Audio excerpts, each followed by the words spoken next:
प्रस्तुत है जेलर पुस्तक का एपिसोड 37। महासती सीता जी की कुक्ष यानी गर्भ में लव कुश के पुण्यवान जीव विकसित हो रहे हैं। उनके प्रभाव से हमारी परिवर्तन कराओ, प्रभु भक्ति के महोत्सव कराओ, सुपात्र दान दो, तीर्थ यात्रा करो इत्यादि दोहद जागृत हुए।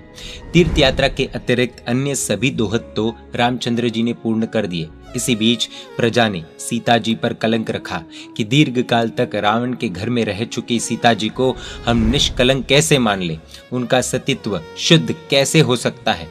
पॉजिटिव बातों को फैलाने में मेहनत लगती है, नेगेटिव बातें अपने आप फैल जाती है। ऐसी बात को फैलने में देर कैसी। रामचंद्र जी तक ये बात पहुंची। सीता जी के त्याग का उन्होंने निर्णय ले लिया। सेनापति कृतांत वंदन को सारी बात समझा दी। रथ तैयार करके सेनापति सीता जी के पास आया कि देवी, तीर्थ यात्रा की आपकी इच्छा है ना, आइए, रथ तैयार है। सीता जी के मन में तो कोई शंका ही नहीं है। वे तो रथ पर चढ़ गए। सेनापति रथ लेकर वन में आए। घोर जंगल के बीच रथ को रोका। सीता जी ने पूछा कि सेनापति जी, यहाँ तो कोई तीर्थ नहीं है, यहाँ रथ क्यों रोक दिया? सेनापति की आंखों से आंसू की धारा बहने लगी। दुखी स्वर में सीता जी को सारी बात समझाई। निर्जन वन, चारों ओर हिंसक पशुओं की गर्जना, विषैले भयंकर सर्पों की सरसराहट, एक रात भी सुरक्षित व्यतीत होगी या नहीं, विकट प्रश्न था। ऐसे भयंकर स्थान में सगर्भावस्था में सीता जी को छोड़ देना कौन किसे आश्वासन दे सकता था? सेनापति को सीता जी या सीता जी को सेनापति? अब देखते हैं स्वभूल दर्शन का चमत्कार, यानी कि खुद की भूल जब व्यक्ति देखने लगता है तब क्या स्थिति होती है। आइए देखते हैं। रुदन कर रहे सेनापति को सीता जी स्वस्थ होने के लिए समझा रही है कि भाई, रुदन किस लिए, इसमें तुम्हारा क्या दोष है? तुम तो स्वामी के सेवक हो, उनकी आज्ञा का पालन करना तुम्हारा कर्तव्य है और मेरा भी। और उनका भी क्या दोष? जिस प्रजा पर उन्हें शासन करना है उसे संतोष प्रदान करना, यही उनका कर्तव्य है जिसे वे निभा रहे हैं। और प्रजा का भी क्या दोष है? कर्म सत्ता ही उन्हें ऐसा सोचने के लिए विवश कर रही है। अन्यथा इसी प्रजा ने मुझे जगदम्बा, महासती, सीता माता कहकर मेरे नाम का जय जयकार किया था। वापस लौटते हुए सेनापति ने सीता जी से पूछा कि स्वामी को आप कोई संदेश देना चाहती है? इस समय भी सीता जी ने यह नहीं कहा कि आपका ये कैसा न्याय है, एक पक्ष की ही बात सुनकर दंड दे दिया। मुझसे भी तो कुछ पूछना था, मेरा पक्ष भी तो जानना था। एक सामान्य मनुष्य भी पत्नी का त्याग करना चाहे तो उसे उसके पिता के घर भेज देगा। आप तो इतने महान राजा, इसलिए मुझे घोर वन में छोड़ दिया ना। धन्य है आपके औचित्य को। ऐसी सब बातें उन्होंने नहीं कही। न कोई कटाक्ष, न कोई आक्रोश। इतनी स्वस्थता, इतनी शांति कहाँ से प्राप्त हुई होगी? पूज्य श्री कहते हैं स्वभूल दर्शन से। अपनी ही भूल को देखने वाले को ये मेरी ही भूल है और मुझे ही उसका परिणाम भोगना है, ऐसा विचार पीड़ा को सहने के लिए मानसिक रूप से तैयार करता है। वही कष्ट जब मानसिक तैयारी होती है तब सहना आसान लगता है। दूरी अगर 12 किलोमीटर की है ऐसा कहा गया हो और वास्तव में 15 किलोमीटर की हो तो आखिरी 3 किलोमीटर चलना कठिन हो जाता है। परंतु पहले से ही सही दूरी मालूम हो तो वह आसानी से तय हो जाती है। क्यों? क्योंकि इतनी मानसिक तैयारी होती ही है। उसी प्रकार अपनी भूल को देखने वाले को मानसिक तैयारी के कारण पीड़ा सहन करना सरल लगता है। इसी कारण से स्वस्थता बनी रहती है। कर्म में भुगतना लिखा है तो भुगतना पड़ेगा ही, ये बात सब स्वीकारेंगे। लेकिन भुगतने के दौरान और नए कर्म नहीं बांधने हो तो खुद की भूल देखना सबसे बेस्ट ऑप्शन है। बाकी दुखों का सामना करते करते क्रोध करने से, कोसने से और नए कर्मों का बंध होता रहता है।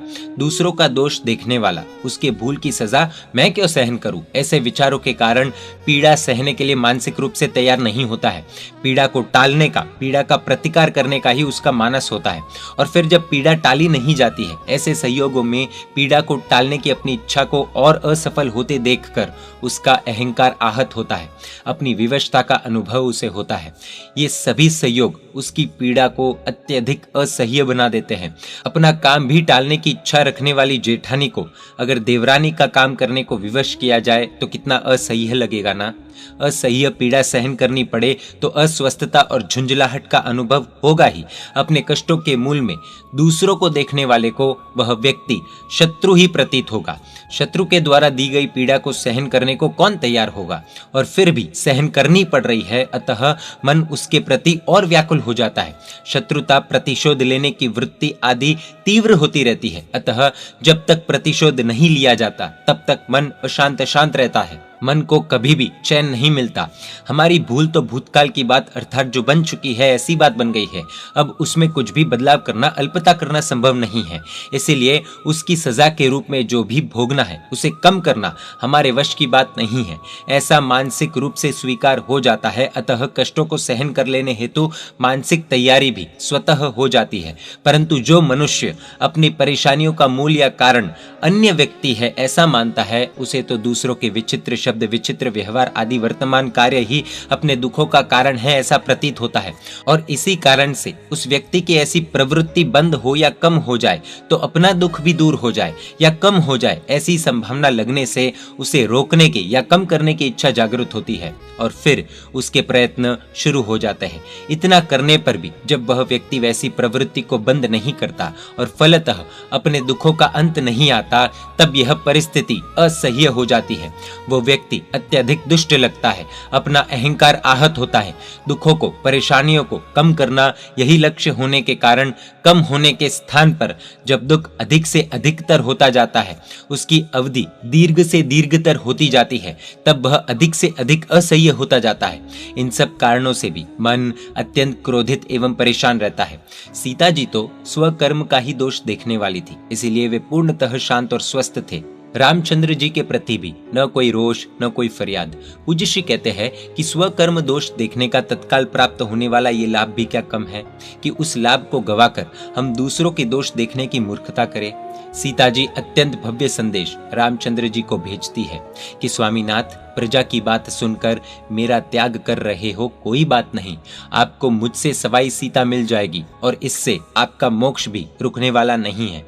परंतु ये तो संसार है, कल यदि कोई सम्यक धर्म की निंदा करे तो उसका त्याग न करना, क्योंकि सम्यक धर्म से उच्चतर श्रेष्ठ धर्म तो क्या, उसके बराबर धर्म भी कोई आपको मिलेगा नहीं और उसका त्याग करने से आपका मोक्ष अवश्य रुक जाएगा। कितनी भव्य बात, न कोई फरियाद, न कोई व्यंग्य, न एक भी आक्रोश से भरा वचन। एक प्रश्न उठता है कि वे तो सीता जी थे, पवित्रता के प्रतीक थे, और हम तो पंचम काल में जन्मे लोग हैं, तो ऐसी मन की स्थिति क्या कभी हमारी हो सकती है? इस प्रश्न का उत्तर हमें प्राप्त होगा एपिसोड 38 में। Jailer book is now available in 6 languages: English, Hindi, Kannada, Tamil, Marathi, Gujarati. इस life changing, motivational, inspirational jailer book को hridayodgar.com वेबसाइट से प्राप्त कर सकते हैं। www.hrudayodgar.com। फीडबैक के लिए या अधिक जानकारी के लिए इस ईमेल पर अथवा इस कॉन्टैक्ट नंबर पर भी संपर्क कर सकते हैं।